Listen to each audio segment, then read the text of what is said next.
नमः पार्वती पतये हर हर महादेव। ओम नमः शिवाय। श्री शिवाय नमस्तुभ्यम। हर हर महादेव। भोले बाबा की कृपा आप पर और आपके पूरे परिवार पर हमेशा बनी रहे और भोले बाबा की कृपा से आपकी सभी मनोकामनाएं पूर्ण हो। श्री शिवाय नमस्तुभ्यम। आइए आज के वीडियो में हम सोमवार व्रत कथा का श्रवण करेंगे।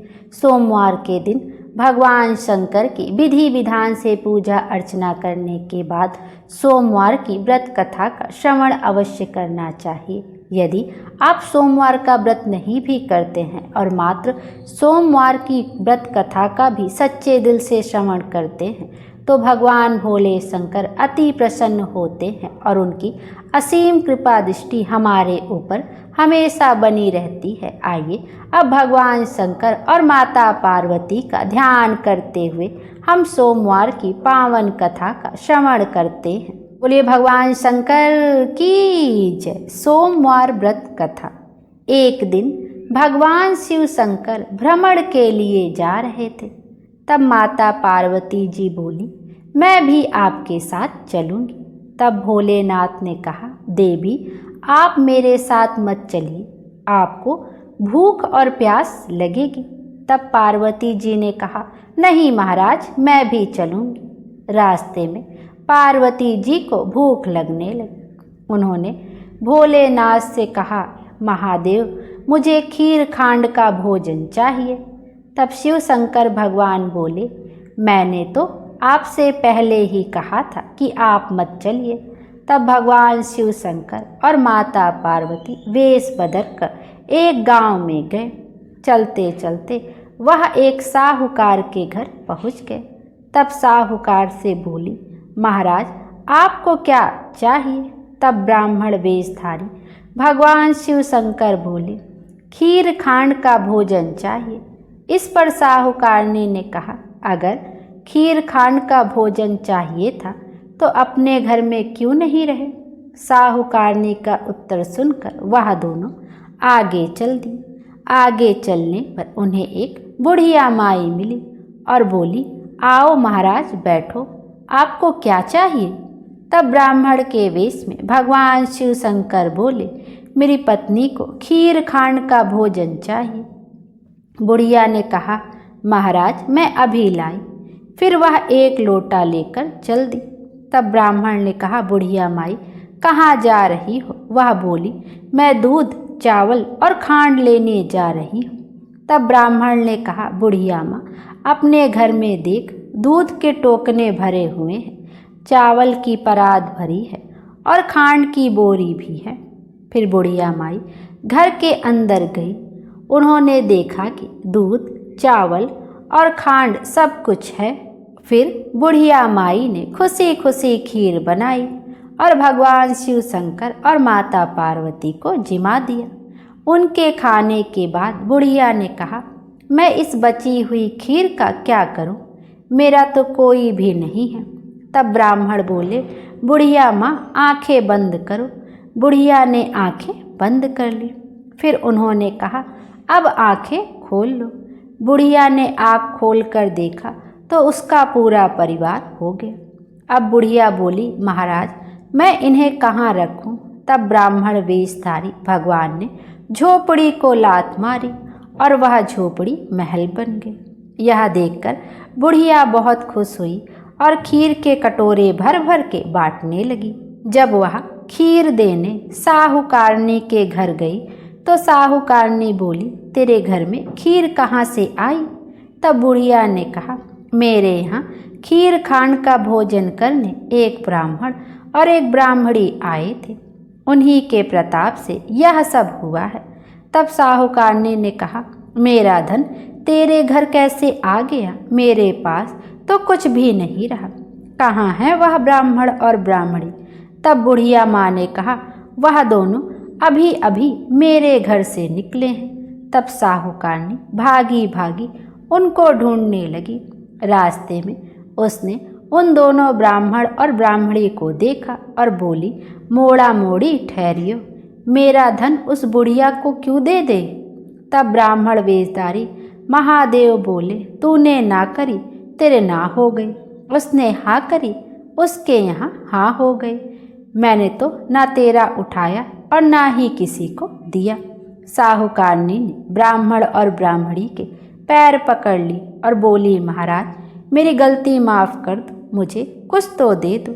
साहूकारनी के इतना कहते ही ब्राह्मण और ब्राह्मणी बने हुए भगवान और माता पार्वती अपने असली वेश में आ गए और बोले, ले तेरे घी लड़ी में घी रहेगा, तेलड़ी में तेल रहेगा, काम तेरा ना रुके और तेरा जुड़े ना जुड़े। इतना कहकर भगवान भोलेनाथ और माता पार्वती अंतर ध्यान हो गए। बोलिए भगवान शंकर की जय, माता पार्वती की जय, हर हर महादेव।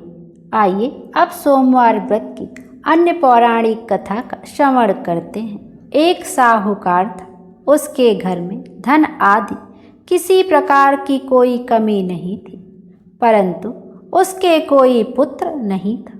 वह इसी चिंता में रात दिन रहता था। वह पुत्र की कामना के लिए प्रत्येक सोमवार को चंद्रदेव के निमित्त व्रत और पूजन किया करता था तथा सायंकाल को शिव मंदिर में जाकर शिव जी के सम्मुख एक दीपक जलाया करता था। उसके भक्ति भाव को देखकर एक समय श्री पार्वती जी ने शिव जी से कहा, महाराज यह साहूकार आपका अत्यंत भक्त है और सदैव आपका व्रत और पूजन बड़ी श्रद्धा से करता है। इसकी मनोकामना आपको पूर्ण करनी चाहिए। शिव जी ने कहा, हे पार्वती यह संसार कर्म क्षेत्र है, जिसका जैसा भाग्य होता है वैसा ही प्राप्त करता है। पार्वती जी ने अत्यंत आग्रह से कहा, महाराज यह तो आपका परम भक्त है, इसका कष्ट आपको अवश्य दूर करना चाहिए। आप तो परम दयालु हैं, अपने भक्तों के दुखों को दूर करते हैं, अतः यदि आप ऐसा नहीं करेंगे तो भक्तों के कष्ट और कौन दूर करेगा। पार्वती जी का ऐसा आग्रह देख शिव जी महाराज कहने लगे, हे पार्वती इसके कोई पुत्र नहीं है, इसी चिंता से यह अति दुखी रहता है। इसके भाग्य में पुत्र ना होने पर भी मैं इसको पुत्र प्राप्ति का वर देता हूँ, परंतु वह पुत्र केवल 12 वर्ष तक जीवित रहेगा। इसके पश्चात वह मृत्यु को प्राप्त हो जाएगा। यह सब बातें वह साहूकार सुन रहा था। इससे उसको ना कुछ प्रसन्नता हुई और ना ही कुछ कष्ट हुआ। वह पहले जैसा ही शिवजी महाराज का व्रत करता रहा। कुछ काल व्यतीत हो जाने पर साहूकार की स्त्री गर्भवती हुई और 10वें महीने उसके गर्भ से अति सुंदर पुत्र की प्राप्ति हुई। साहूकार के घर में बहुत खुशियां मनाई गई, परंतु साहूकार ने केवल 12 वर्ष की आयु जान कोई अधिक प्रसन्नता प्रकट नहीं की और ना ही किसी को यह भेद बतलाया। जब पुत्र 11 वर्ष का हो गया तो उस बालक की माता ने उसके पिता से विवाह आदि के लिए कहा, परंतु साहूकार कहने लगा, मैं अभी इसका विवाह नहीं करूँगा और काशी जी पढ़ने के लिए भेजूँगा। फिर साहूकार ने अपने साले को बुलाकर और उसको बहुत सा धन देकर कहा, तुम इस बालक को काशी जी पढ़ने के लिए ले जाओ। रास्ते में जिस स्थान पर भी जाओ यज्ञ करते और ब्राह्मणों को भोजन कराते जाना। वह दोनों मामा भांजे जगह जगह यज्ञ कराते और ब्राह्मणों को भोजन कराते काशी जा रहे थे। रास्ते में उनको एक शहर पड़ा। उस शहर के राजा की कन्या का विवाह था।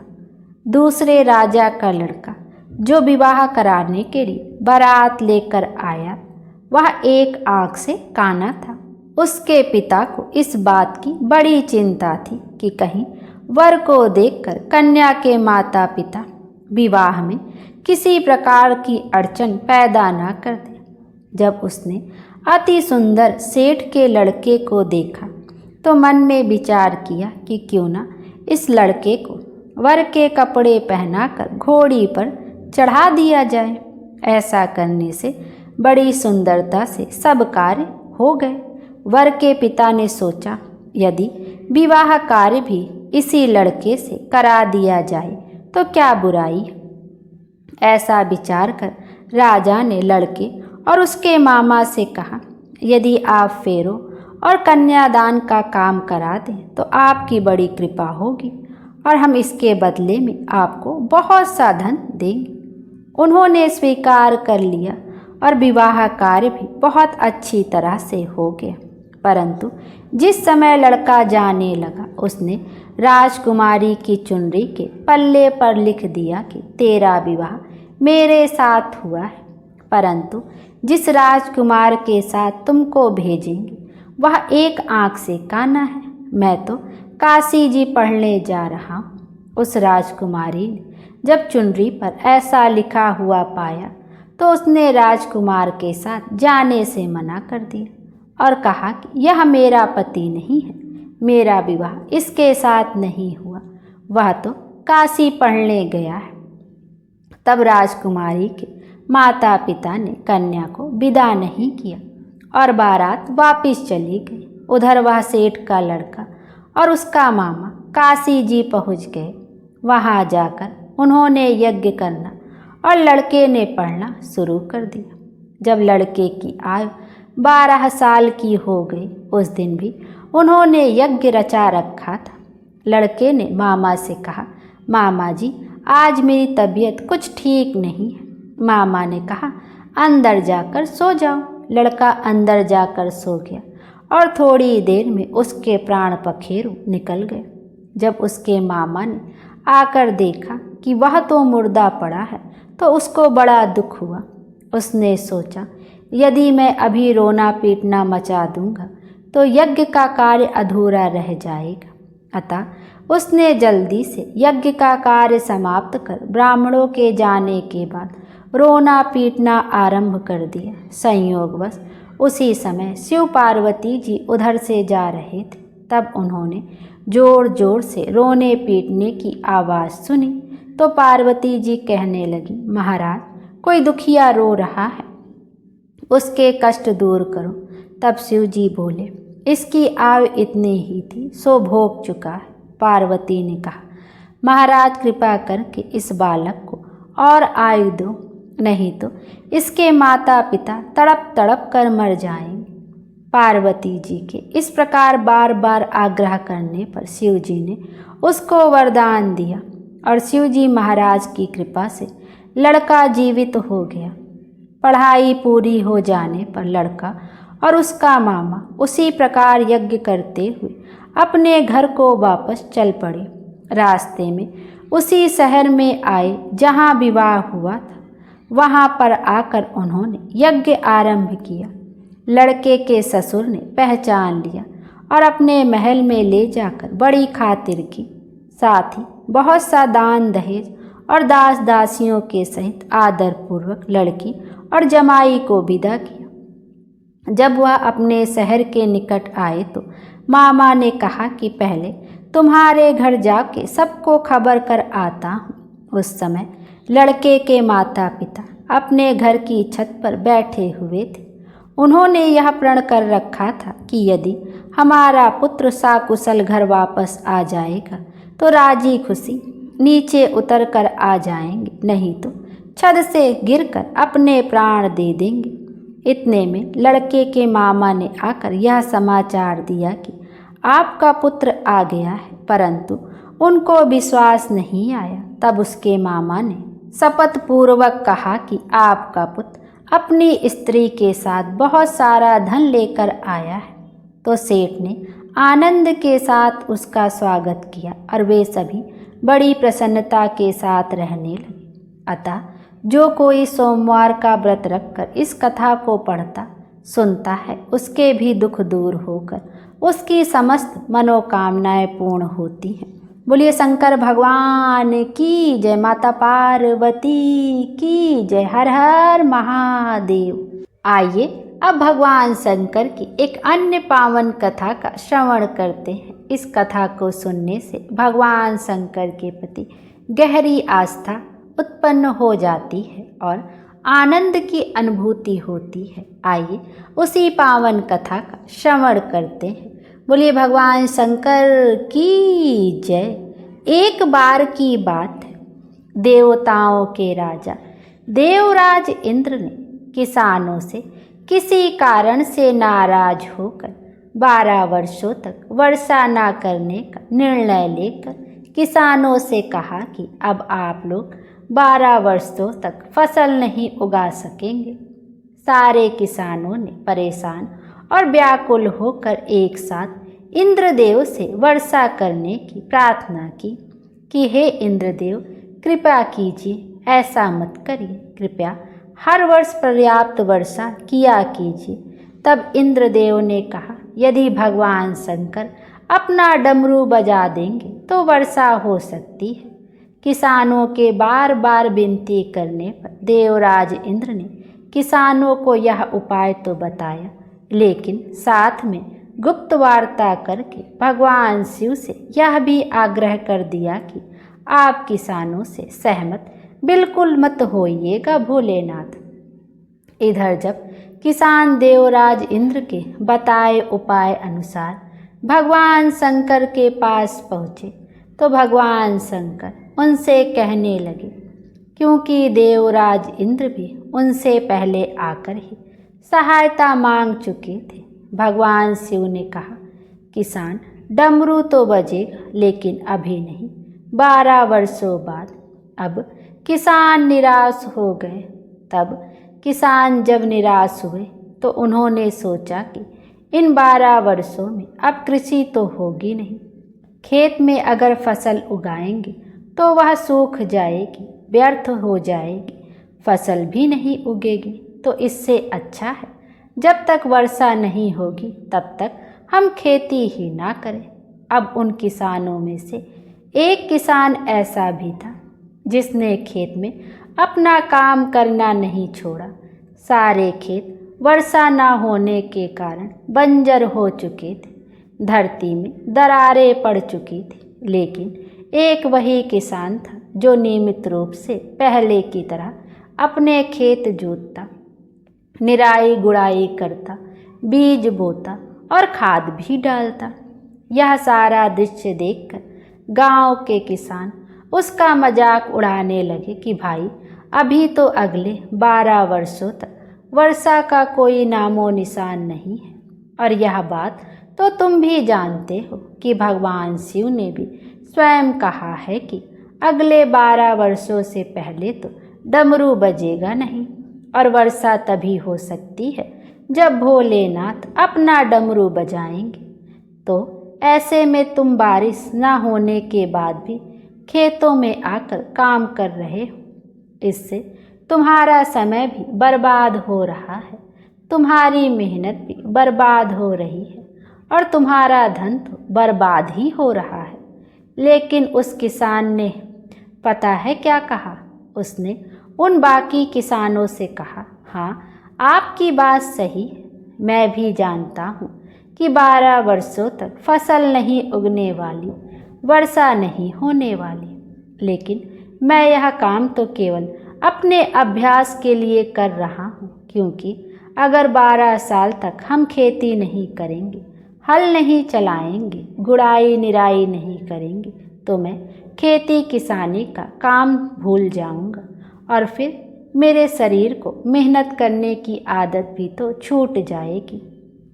और खेती के काम में तो किसानों को बहुत परिश्रम करना पड़ता है, इसलिए मैं तो यह सारी मेहनत केवल इसलिए कर रहा हूँ ताकि अगले 12 वर्षों बाद जब बारिश होगी तो फिर अपना काम करने में मुझे कोई कठिनाई ना हो।